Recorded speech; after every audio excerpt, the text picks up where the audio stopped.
Hi hello ಸ್ನೇಹಿತರೆ, welcome back to ಅಮ್ಮ ಮಕ್ಕಳ ಪ್ರಪಂಚ ಯೂಟ್ಯೂಬ್ ಚಾನಲ್. ಇಂದಿನ ವಿಚಾರ ಏನಪ್ಪ ಅಂತಂದರೆ ಬೇಬಿ ಸ್ಕಿನ್ ಕೇರ್ ಪ್ರಾಡಕ್ಟ್ಸ್ ಬಗ್ಗೆ. ಬೇಬಿ ಸ್ಕಿನ್ ಕೇರ್ ಪ್ರಾಡಕ್ಟ್ಸು ಮಗು ಹುಟ್ಟಿದಾಗ್ಲಿಂದನೇ ಎಲ್ಲ ತಂದೆ ತಾಯಿಗೂ ಅದೊಂದು ದೊಡ್ಡ ಕ್ವಶನ್ ಆಗಿರುತ್ತೆ. ಯಾವ ಪ್ರಾಡಕ್ಟ್ಸ್ನ ಯೂಸ್ ಮಾಡಿದ್ರೆ ನನ್ನ ಬೇಬಿ ಸ್ಕಿನ್ ತುಂಬ ಚೆನ್ನಾಗಿರುತ್ತೆ, ಸಾಫ್ಟಾಗಿರುತ್ತೆ ಮತ್ತು ಬ್ರೈಟ್ ಆಗ್ತಾರೆ ಬೇಬೀಸ್ ಅನ್ನೋದು ಒಂದು ಕಾನ್ಸೆಪ್ಟ್ ಎಲ್ಲ ಪೇರೆಂಟ್ಸ್ಗೂ ಅಂತ ಹೇಳಬಹುದು.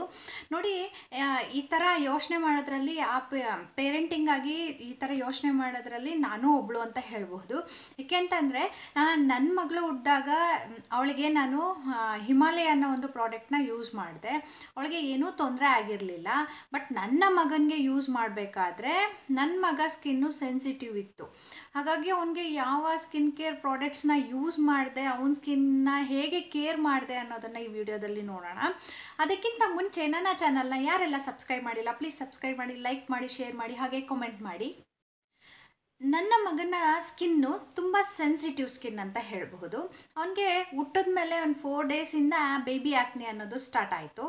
ಬೇಬಿ ಆಕ್ನಿ ಬಗ್ಗೆ ಯಾರಿಗಾದ್ರೂ ವಿಡಿಯೋ ಬೇಕು ಅಂತಂದರೆ ನನ್ನ ಯೂಟ್ಯೂಬ್ ಚಾನಲಲ್ಲಿ ವಿಡಿಯೋ ಇದೆ, ಮತ್ತು ಐ ಕಾರ್ಡಲ್ಲೂ ಹಾಕಿರ್ತೀನಿ.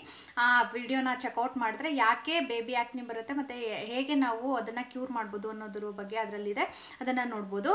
ಹಾಗೆ ಅವನ ಸ್ಕಿನ್ ತುಂಬ ಸೆನ್ಸಿಟಿವ್ ಇದ್ದಿದ್ದರಿಂದ ಬೇಬಿ ಆಕ್ನಿ ಬಂದಿತ್ತು. ನಾನು 1 ಮಂತು ಯಾವುದೇ ರೀತಿಯಾದಂತಹ ಕ್ರೀಮ್ ಆಗಲಿ ಲೋಷನ್ ಆಗಲಿ ಬೇಬೀಸ್ಗೆ ಯೂಸ್ ಮಾಡಬಾರ್ದು. ಪೌಡರ್ ಅಂತೂ 1 ಇಯರ್ ತನಕ ಬೇಬೀಸ್ಗೆ ಅದು ಫೇಸ್ಗೆ ಅಪ್ಲೈ ಮಾಡಲೇಬಾರ್ದು. ಇದನ್ನು ಡಾಕ್ಟರೇ ಪ್ರಿಸ್ಕ್ರೈಬ್ ಮಾಡ್ತಾರೆ. ಮತ್ತು ಅವ್ನು ಬೇಬಿ ಆಕ್ನಿ ಇದ್ದಿದ್ದರಿಂದ ನನಗೆ ತುಂಬ ಭಯ ಇತ್ತು, ಏನಾಗುತ್ತೋ ಅಂತ. ಪೀಡಿಯಾಟ್ರಿಷನ್ ಹತ್ರ ಕರ್ಕೊಂಡು ಹೋದರೆ ಅವ್ರು ಹೇಳಿದ್ರು, ಏನೂ ಯೂಸ್ ಮಾಡಬೇಡಿ, ಬೇಬಿನ ಫುಲ್ ಕ್ಲೀನಾಗಿಟ್ಟಿರಿ, ಯಾವಾಗ್ಲೂ ಸರಿ ಆಗುತ್ತೆ. ಆದರೆ ಒಂದು ಲೋಷನ್ ಮಾತ್ರ ಯೂಸ್ ಮಾಡಿ, ಬೇಬಿ ಸ್ಕಿನ್ ತುಂಬ ಸಾಫ್ಟ್ ಆಗುತ್ತೆ, ಕಲರ್ ಬರುತ್ತೆ ಅಂತ ಹೇಳಿದ್ರು.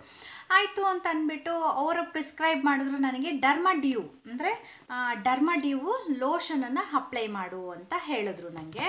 ನೋಡಿ, ಕಾಣಿಸ್ತಾ ಇದೆ ಅಂದ್ಕೋತೀನಿ. ಡರ್ಮಾಡ್ಯೂ ಲೋಷನನ್ನು ನಾನು ಯೂಸ್ ಮಾಡಿದೆ ಫಸ್ಟು.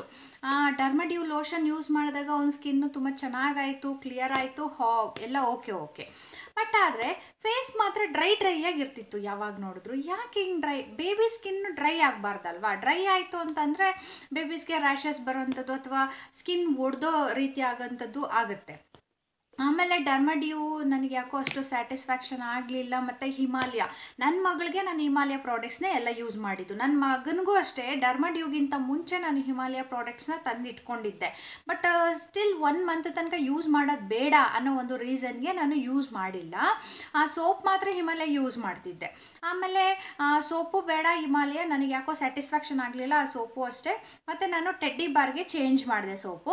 ಸ್ಟಿಲ್ ಅವನಿಗೀಗ ನಿಯರ್ಲಿ 1 ಇಯರ್ ಆಗ್ತಾ ಬರ್ತಾ ಇದೆ. 11 ಮಂತ್ ಕಂಪ್ಲೀಟೆಡ್ ಬೇಬಿ. ಇವಾಗ್ಲೂ ಅವನಿಗೆ ನಾನು ಟೆಡ್ಡಿ ಬಾರೇ ಯೂಸ್ ಮಾಡೋವಂಥದ್ದು. Teddy bar is the very best soap ಅಂತ ಹೇಳ್ಬೋದು, ಚೀಪ್ ಆ್ಯಂಡ್ ಬೆಸ್ಟ್ ಸೋಪ್ ಅಂತ ಹೇಳ್ಬೋದು. ತುಂಬ ಚೆನ್ನಾಗಿ ಮಕ್ಕಳಿಗೆ ಸೂಟ್ ಆಗುತ್ತೆ ಆಲ್ ಸ್ಕಿನ್ ಟೈಪ್ಗೆ ಅಂತ ಹೇಳ್ಬೋದು. ಆ ಸೋಪಲ್ಲಿ ಅದನ್ನು ಯೂಸ್ ಮಾಡ್ತೀನಿ. ಅದಂತೂ ಸ್ಟಿಲ್ ಆವಾಗಲಿಂದ ಇಲ್ಲಿ ತನಕ ಅದನ್ನೇ ಯೂಸ್ ಮಾಡ್ತಿದ್ದೀನಿ. ಬಟ್ ನನಗೆ ಲೋಷನ್ನು ಮತ್ತು ಕ್ರೀಮು ಯಾವುದೂ ಸ್ಯಾಟಿಸ್ಫ್ಯಾಕ್ಷನ್ ಆಗಲಿಲ್ಲ. ಫಸ್ಟು ಡರ್ಮಾಡ್ಯೂ ಡಾಕ್ಟರ್ ನನಗೆ ಪ್ರಿಸ್ಕ್ರೈಬ್ ಮಾಡಿದ್ರು ಅಂತ ಹೇಳಿ ಅದನ್ನು ಯೂಸ್ ಮಾಡೋಕ್ಕೆ ಸ್ಟಾರ್ಟ್ ಮಾಡಿದೆ, ಯೂಸು ಮಾಡಿದೆ. ನನಗೆ ಮಧ್ಯದಲ್ಲಿ ಯಾಕೋ ನನಗೆ ಇಷ್ಟ ಆಗಲಿಲ್ಲ.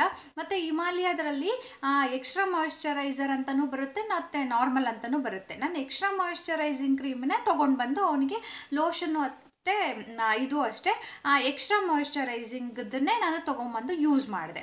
ಬಟ್ ಅದನ್ನು ಯೂಸ್ ಮಾಡ್ತಾ ಅವ್ನ ಸ್ಕಿನ್ನು ತುಂಬ ರಫ್ ಆಯಿತು, ಬಿಟ್ಟರೆ ಸಾಫ್ಟ್ ಆಗಲಿಲ್ಲ. ಅದು ಇನ್ನೂ ಅವ್ನ ಸ್ಕಿನ್ ಹಾಳಾಗೋಕ್ಕೆ ಸ್ಟಾರ್ಟ್ ಆಯಿತು. ನನಗೆ ಆಗ ಭಯ ಆಯಿತು. ನಾನು ಅದನ್ನು ಬಿಟ್ಬಿಟ್ಟೆ ಮತ್ತು ಡರ್ಮಾಡ್ಯೂಗೆ ಬಂದೆ. ಡರ್ಮಾಡ್ಯೂವೇ ಯೂಸ್ ಮಾಡೋಣ ಅಂತ.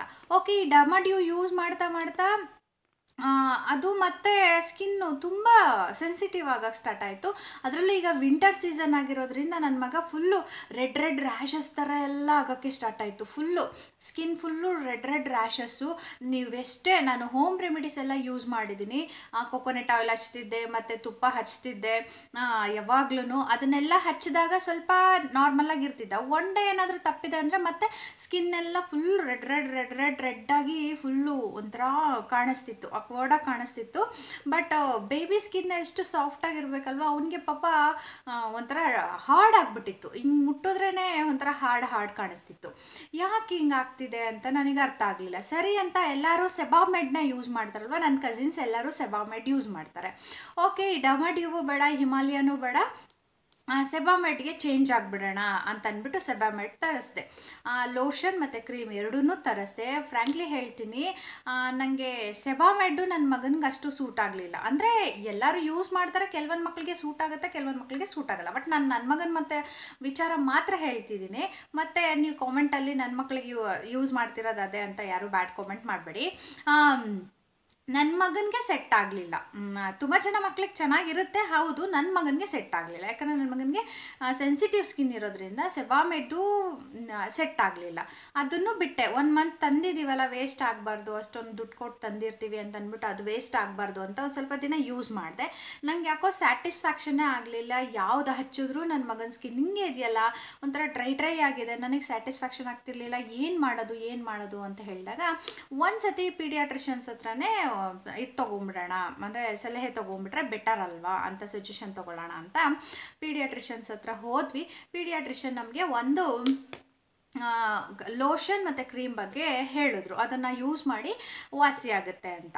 ನಿಜ ಹೇಳ್ತೀನಿ, ಆ ಒಂದು ಕ್ರೀಮು ನನ್ನ ಮಗನಿಗೆ ಒನ್ ಟೈಮ್ ಹಚ್ಚಿದೆ ಅಷ್ಟೇ.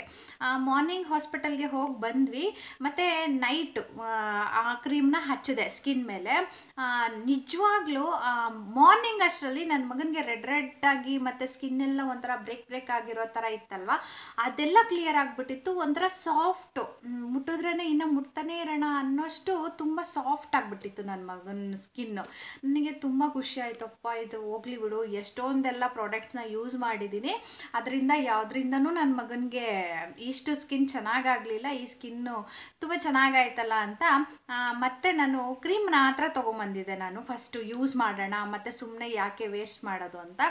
ನನಗೆ ಒಂದೇ ದಿನದಲ್ಲಿ ಒಂಥರ ಸ್ಯಾಟಿಸ್ಫ್ಯಾಕ್ಷನ್ ಅಂತ ಹೇಳ್ಬೋದು. ತುಂಬ ಇಷ್ಟ ಆಯಿತು ಆ ಪ್ರಾಡಕ್ಟು. ಮತ್ತು ಅದನ್ನೇ ಕಂಟಿನ್ಯೂ ಮಾಡ್ತಿದ್ದೀನಿ. 1 ಮಂತಿಂದ ಯೂಸ್ ಮಾಡ್ತಿದ್ದೀನಿ, 1 ಮಂತ್ 2 ಮಂತ್ಸಿಂದ ಯೂಸ್ ಮಾಡ್ತಿದ್ದೀನಿ ಅದನ್ನು. ಅವನ ಸ್ಕಿನ್ ತುಂಬ ಚೆನ್ನಾಗಿದೆ. ಮತ್ತು ಕಾಲೆಲ್ಲ ಒಡೆದಿತ್ತು, ಹಾಗಾಗಿ ನಾನು ಲೋಷನ್ನು ಚೇಂಜ್ ಮಾಡಿದೆ. ಅದೇ ಬ್ರ್ಯಾಂಡ್ ಲೋಷನ್ ತರಿಸ್ದೆ. ಈಗ ಅವನ ಕೈ ಕಾಲೆಲ್ಲನೂ ಅಷ್ಟೇ, ಮುಖನೂ ಅಷ್ಟೇ, ಅಂದರೆ ಅವನ ಸ್ಕಿನ್ನು ಕಂಪ್ಲೀಟಾಗಿ ಮಾಯ್ಶ್ಚರೈಸಿಂಗ್ ಆಗಿದೆ, ಮತ್ತು ತುಂಬ ಸಾಫ್ಟ್ ಆಗಿದೆ. ಮುಟ್ಟಿದ್ರೆ ಇನ್ನೂ ಮುಟ್ಟೋಣ ಅನ್ನೋಷ್ಟು ಚೆನ್ನಾಗಿದೆ ಅಂತ ಹೇಳ್ಬೋದು. ಅದು ಯಾವುದಪ್ಪ ಪ್ರಾಡಕ್ಟು ಅಂತ ಅಂದರೆ ನೋಡಿ, ನಮಗೆ ಕ್ರೀಮ್ ಎಕ್ಸ್ಟ್ರಾ ಮಾಯಿಶ್ಚರೈಸರ್ ಅಂತ ಬರುತ್ತೆ, ಇದರಲ್ಲಿ ಮಾಯಿಶ್ಚರೈಸಿಂಗ್ ಕ್ರೀಮ್ ಅಂತ ಬರುತ್ತೆ. ಅಟೋಗ್ಲಾ ಅನ್ನೋದು ಒಂದು ಬ್ರ್ಯಾಂಡ್ ಇದೆ. ತುಂಬ ಜನಕ್ಕೆ ಗೊತ್ತಿರುತ್ತೋ ಇಲ್ಲ ಗೊತ್ತಿಲ್ಲ, ನನಗೆ ಗೊತ್ತಿದ್ರೆ ಕಾಮೆಂಟ್ ಮಾಡಿ ಕಾಮೆಂಟ್ ಸೆಕ್ಷನಲ್ಲಿ. ಬಟ್ ನಾನು ಮಾತ್ರ ನನ್ನ ಮಗನಿಗೆ ಇವಾಗ ಅಟೋಗ್ಲಾ ಅನ್ನೋ ಒಂದು ಲೋಷನನ್ನು ಕ್ರೀಮ್ನ ಯೂಸ್ ಮಾಡ್ತಿದ್ದೀನಿ, ಮತ್ತು ಲೋಷನ್ನು ಅಷ್ಟೇ ಅಟೋಗ್ಲಾ ಅನ್ನೋದು ಬ್ರ್ಯಾಂಡ್ನೇ ಯೂಸ್ ಮಾಡ್ತಿದ್ದೀನಿ. ಇದಂತೂ ತುಂಬ ತುಂಬ ತುಂಬ ಯೂಸ್ಫುಲ್ ಆಗಿದೆ ಅಂತ ಹೇಳ್ಬೋದು. ನನ್ನ ಮಗನಿಗಂತೂ ಸಖತ್ ಯೂಸ್ ಆಗಿದೆ ಇದರಿಂದ. ಯಾರಿಗೆಲ್ಲ ಈ ಪ್ರಾಡಕ್ಟ್ ಅಂದರೆ ಮಕ್ಕಳು ಸ್ಕಿನ್ ತುಂಬ ಸೆನ್ಸಿಟಿವ್ ಇರುತ್ತೋ, ಮತ್ತು ತುಂಬ ಮಾಯಿಶ್ಚರೈಸಿಂಗ್ ಇಲ್ಲ ನಿಮ್ಮ ಮಕ್ಕಳ ಸ್ಕಿನ್ನಲ್ಲಿ ಅಂತ ಅನಿಸುತ್ತೋ, ಇದನ್ನು ಒಂದು ಸತಿ ಯೂಸ್ ಮಾಡಿ ನೋಡಿ. ಒಂದೇ ಒಂದು ದಿನದಲ್ಲಿ ನಿಮಗೆ ರಿಸಲ್ಟ್ ಸಿಗುತ್ತೆ. ತುಂಬ ದಿನ ವೆಯ್ಟ್ ಮಾಡೋ ಅವಶ್ಯಕತೆ ಇಲ್ಲ, ಒಂದೇ ಒಂದು ದಿನದಲ್ಲಿ ರಿಸಲ್ಟ್ ಸಿಗುತ್ತೆ. 1 ಟೈಮ್ ಆ 2 ಟೈಮ್ಸ್ ಅಪ್ಲೈ ಮಾಡೋಷ್ಟರಲ್ಲಿ ಮಗು ಸ್ಕಿನ್ನು ಎಕ್ಸ್ಟ್ರಾ ಮಾಯಿಶ್ಚರೈಸಿಂಗ್ ಆಗುತ್ತೆ ಅಂತ ಹೇಳಬಹುದು. ನನಗಂತೂ ತುಂಬ ಇಷ್ಟ ಆಗಿರುವಂತಹ ಒಂದು ಪ್ರಾಡಕ್ಟ್ ಅಂತ ಹೇಳ್ಬೋದು. ಯಾಕಂದರೆ ನಾನು ಹಲವಾರು ಬ್ರ್ಯಾಂಡ್ಸ್ನ ಯೂಸ್ ಮಾಡಿಬಿಟ್ಟಿದ್ದೀನಿ. ಜಾನ್ಸನ್ಸ್ ಬೇಬಿನೂ ಯೂಸ್ ಮಾಡಿದ್ದೀನಿ. ಜಾನ್ಸನ್ಸ್ ಬೇಬಿಯಲ್ಲೂ 2 ಟೈಪ್ ಇದೆ, ಎಕ್ಸ್ಟ್ರಾ ಮಾಯಿಶ್ಚರೈಸರ್ ಮತ್ತು ಮಾಮೂಲಿ ಕ್ರೀಮು. ಅದು ನನಗೆ ಸ್ಯಾಟಿಸ್ಫ್ಯಾಕ್ಷನ್ ಆಗಲಿಲ್ಲ. ಹಿಮಾಲಯನೂ ಸ್ಯಾಟಿಸ್ಫ್ಯಾಕ್ಷನ್ ಆಗಲಿಲ್ಲ, ಮತ್ತು ಡರ್ಮಾಡ್ಯೂವು ಸ್ಯಾಟಿಸ್ಫ್ಯಾಕ್ಷನ್ ಆಗಲಿಲ್ಲ, ಸೆಬಾಮೆಡ್ಡು ಸ್ಯಾಟಿಸ್ಫ್ಯಾಕ್ಷನ್ ಆಗಲಿಲ್ಲ. ಬಟ್ ನನಗೆ ಅಟೋಗ್ಲಾ ಮಾತ್ರ ತುಂಬ ತುಂಬ ಇಷ್ಟ ಆಗಿದೆ. ಮತ್ತು ಈ ಕ್ರೀಮ್ನ ನಾನು ಯೂಸ್ ಮಾಡ್ತಿದ್ದೀನಿ. ಈಗ ನನ್ನ ಸ್ಕಿನ್ನು ಅಷ್ಟೇ ಸ್ವಲ್ಪ ಸಾಫ್ಟ್ ಆಗ್ತಿದೆ. ಯಾಕಂದರೆ ಈ ಪೋಸ್ಟ್ಪಾರ್ಟಮಲ್ಲಿ ನಮ್ಮ ಸ್ಕಿನ್ನೆಲ್ಲ ತುಂಬ ಹಾಳಾಗಿರುತ್ತೆ. ಅದನ್ನು ಸ್ವಲ್ಪ ಯೂಸ್ ಮಾಡೋದ್ರಿಂದ ನಮ್ಮದು ಸ್ಕಿನ್ನು ಮಾಯಿಶ್ಚರೈಸಿಂಗ್ ಆಗಿ ಚೆನ್ನಾಗಾಗಿದೆ ಅಂತ ಹೇಳ್ಬೋದು. ಹೇಳ್ತಾ ನಾನು ವಿಡಿಯೋನ ಎಂಡ್ ಮಾಡ್ತಿದ್ದೀನಿ. ಈ ಲೋಷನ್ನು ಮತ್ತು ಕ್ರೀಮು ಅಮೆಝಾನಲ್ಲೂ ಸಿಗುತ್ತೆ, ಆನ್ಲೈನಲ್ಲೂ ಸಿಗುತ್ತೆ, ಆಫ್ಲೈನಲ್ಲೂ ಸಿಗುತ್ತೆ. ನಿಮ್ಗೇನಾದರೂ ಆಫ್ಲೈನಲ್ಲಿ ಸಿಗಲಿಲ್ಲ ಅಂತ ಅಂದಾಗ ನಾನು ಇದನ್ನು ಅಮೆಝಾನಿಂದ ತರಿಸ್ಕೊಂಡಿದ್ದೀನಿ. ನೀವು ಫಸ್ಟ್ ಕ್ರೈಯಲ್ಲೂ ಸಿಗುತ್ತೆ, ಫ್ಲಿಪ್ಕಾರ್ಟ್ ಎಲ್ಲದರಲ್ಲೂ ಆನ್ಲೈನ್ ಪ್ಲ್ಯಾಟ್ಫಾರ್ಮಲ್ಲಿ ಸಿಗುತ್ತೆ ಅಂತ ಹೇಳಬಹುದು. ಮತ್ತು ಯಾರಿಗೆಲ್ಲ ಇದು ತುಂಬ ಯೂಸ್ ಆಗುತ್ತೋ ಅವರು ನನಗೆ ಕಾಮೆಂಟ್ ಸೆಕ್ಷನಲ್ಲಿ ಕಾಮೆಂಟ್ ಮಾಡಿ. ಮತ್ತು ನನಗೆ ಪರ್ಸ್ನಲಿ ಫೇವ್ರೆಟ್ ಪ್ರಾಡಕ್ಟ್ ಅಂತ ಹೇಳಬಹುದು.